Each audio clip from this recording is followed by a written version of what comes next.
I can't believe I'm saying this, but I think we need to talk about germ theory now. This is painful and stupid, but I guess it's just where we are. And I hate that I have to spend time on this instead of doing something way more interesting and valuable with my time. But RFK Jr. runs our health department, and he's a real-life conspiracy theorist nutcase who is actively costing lives and in danger of costing many, many more. So what do we know about disease? Well, for one, it's caused by microorganisms, and no, there's no debate about this, and there hasn't been for hundreds of years. You can see the little guys under the microscope. Look at this, there they are. Look at them. Look at how cute and adorable and amazing and gross at the same time and all of those things that they actually are. Look at them, you can see them. There they are. And for this reason, this is honestly way dumber than even the flat earther nonsense, because at least you have to get into a particular position and know what you're looking for to see the curvature of the earth. Here, you can just literally see the germs. And then you can see the genetic and biomechanical mechanisms that we've studied and understand through and through, and we've manipulated them to create vaccines and even cancer treatments in a field called viral oncology. Like, we know germs so well at this point that we can adapt them for our own purposes to fight other diseases that have nothing to do with them. Like, I can't even with this nonsense. Honestly, I can't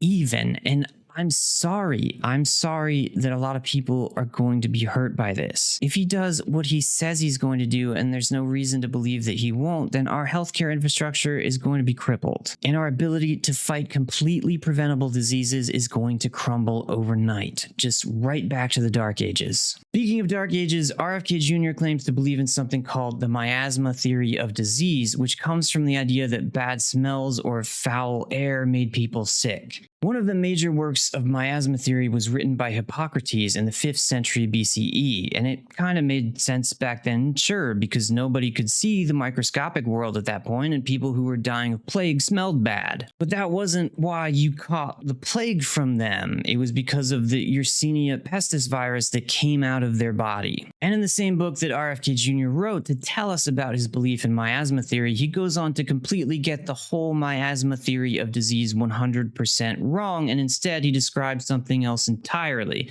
something called terrain theory. So he doesn't even know which historical pseudoscience he believes in. But terrain theory centers around the body being just magically able to take care of itself when it's in the right shape and when you're eating a balanced diet, of course with certain foods and supplements that grifters want you to buy from them and that didn't even exist for 99% of human history. Kennedy is really upset about, quote, targeting particular germs with specific drugs rather than fortifying the immune system through healthy living, clean water, and good nutrition, which is all just new age spiritualism from the 90s mixed with the fad diets and antitoxin and chemical fear-mongering of the 2000s mixed together and marketed to the people who fell for QAnon conspiracy theories. It should probably go without saying, but I'm going to say it anyway, there is nothing at all factually accurate about terrain theory. In fact, you can be in the best shape of your life and eat nothing but organic puma livers if that's what you want and still get sick and still die. There are so many examples, just countless examples of why this is bottom of the barrel ridiculous that it would take forever to get through them all. The kids who died so far in the measles outbreaks running rampant around the country right now were just, according to him,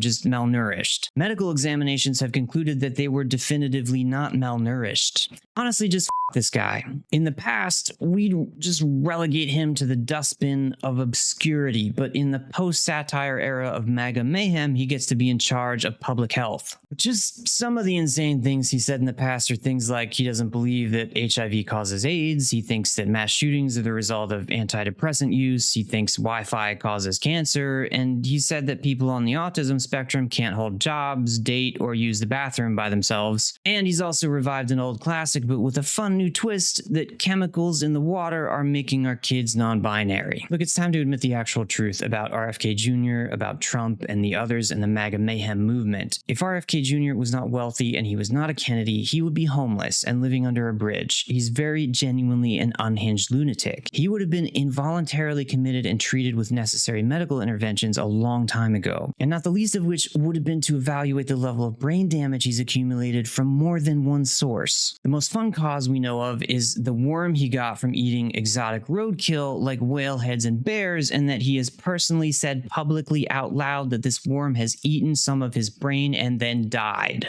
The thing that I don't see anyone talking about is that even if this isn't completely true, it's still very bad. It means that there is some deep level of pathological delusion going on with this guy. He was also treated for mercury poisoning at one point, which is definitely a big concern when we're talking about things that can cause neurological and cognitive problems. Methylmercury bioaccumulates in the body and is found in predatory fish like tuna, shark, and swordfish, for instance, because they eat all the other things that have eaten all the other things and are full of mercury. So then RFK Jr. comes along and eats those things because he's apparently the only person alive who read The Old Lady Who Swallowed a Fly and found it aspirational. At the time, he complained of serious memory problems and brain fog, but recently he's insisted, of course, that he doesn't have any lingering effects from any of this stuff. While he was running for president in the spring of 2024, he tweeted one of the most insane things a human being has ever said in the history of the known world. I offered to eat 5 more brain worms and still beat President Trump and President Biden in a debate. I feel confident of the result even with a 6-worm handicap. We really are in the bad place. This is the bad place. I want to be clear that I'm not disparaging anyone when I say this next thing, but we have to address the fact that RFK Jr. is a heroin addict. Heroin causes a fun rush at first, which might be the reason that he once said in an interview that his heroin use made him super smart. And I quote,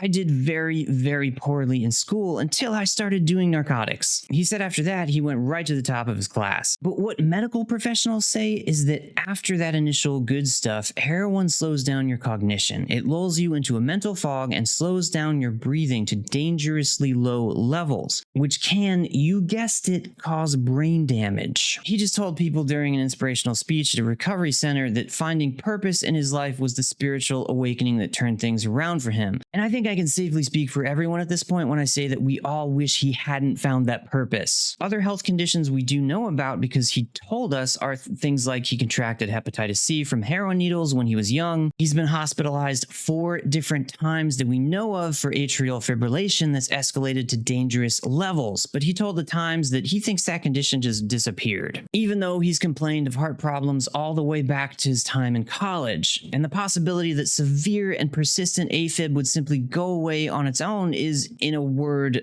unlikely. So look, this is absolute madness of the highest order, and my issues are thus. Number 1, why are we not demanding answers? We don't even know what kind of parasite got into his brain in the first place, and the specifics of that could change a whole lot of things because each has different repercussions and causes separate health concerns. Toxoplasma gondii, the parasite found in litter boxes, is a parasite that can make its way to the brain and is associated to some degree with schizophrenia and bipolar disorder. Now, he promised to release further medical records, but of course he hasn't done that. Number 2, why are we allowing someone with so many self-inflicted health problems to control the health of the rest of us and our access to necessary medical treatments? Look, it's not like he was just unlucky. He went out of his way to eat roadkill and not believe science, and here we are. Number 3, why are we allowing any of the people in the administration who are all just as incompetent and dangerous as RFK Jr. to serve at the pleasure of the American people? We are not, I assure you, pleasured.